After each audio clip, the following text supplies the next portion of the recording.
How to get God boots in Minecraft. So first, make sure that you have your cheats and commands enabled, and to do that, you simply need to click on Escape, click on Open to LAN, make sure that Allow Cheats is turned on, then just simply click on Start LAN World.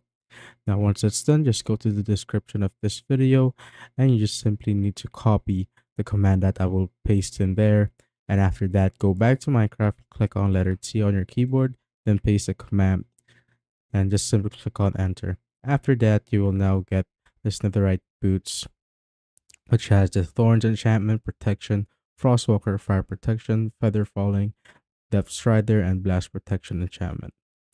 So this will only work for 1.20.4 and older. So if you're on 1.20.4 and on the latest update, you'll only get the 255 level cap. But if you're on older versions, you'll get the 1000 level cap in this boots. And that's how you basically get the god boots in Minecraft.